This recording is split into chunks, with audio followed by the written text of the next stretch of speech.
I wrote my first book when I was 30. Writing a book in your 60s is quite different from writing one in your 30s. I'm not currently pessimistic, but I know this is the latter part of my existence. I'm getting older even though I feel madly young. What should this book be about? I hope it will be about how I've evolved. I will of course throw in some gossip, a handful of dirt, but there won't be any doom dust for anyone that's reading who detests me. Karen, John, there are probably more, but I've never been good at feuding. I used to be able to hate a little bit, but it never lasted. I'm not a hateful person. You can keep pushing me to make me hate you, but in the end, you won't be able to keep it up. The Bette Davis and Joan Crawford feud was fun to watch, but who wants to be around that vibration?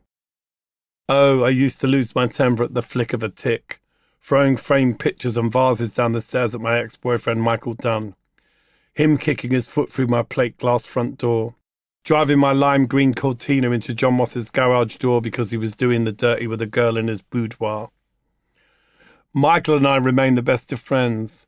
John, well, that's another chapter. Even in the days when I lost my rag a lot, I always got over it quickly. Now I know I don't have to do it. Like you, I am my own centre of control. I am the problem, the solution, and every bit between. I am also the vast nothingness that I float in. I walk down the street talking to myself. I try to reprogram my mind to be more positive. Over the years, I've always had these conversations with myself, but now I actively direct my mind towards a positive vibration. I chant most days, but it's easy to forget. I have to tell myself that 10 minutes of chanting Nam Myoho Renge Kyo is good for my soul. I was once so privy to my internal moods that I spent most of my time overreacting to everything. Now I walk on stage with confidence. I'm light, nervous in a way I never believed I could be. If the sound is bad, I deal with it patiently, but I know it's mostly in my head. On stage was the place where I always lost my cool. I used to throw mic packs at the monitor guy.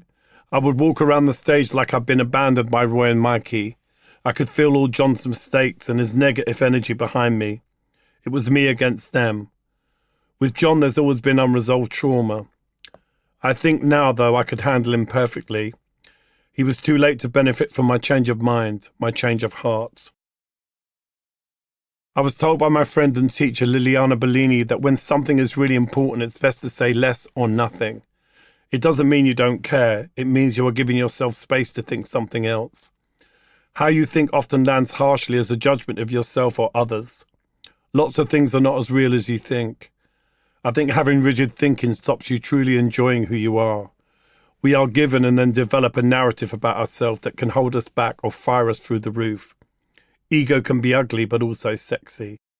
I've learned that who you are can change, but it should only change for the better. Better is a choice. Meditate and say silently, don't think, don't think, don't think. You will think, of course, but play around with holding silence and try thinking stuff that elevates you. You can only understand your mind if you engage with it. I just stopped writing, closed my eyes and started slowly breathing through my nose. I said I am love a few times. Try doing a mudra with your fingers, look it up. Slow breathing in and out of the nose is something I started doing during the pandemic. My friend and sax player James Gardner Bateman told me about the Buteyko method of breathing and I started Googling. I watched endless videos by instructor and author Patrick McCowan. The fact that he was Irish seemed really important. To keep listening to this audiobook for free, click the link in the description. It will take you to a free Audible trial where you can listen to this and many other books for free for 30 days.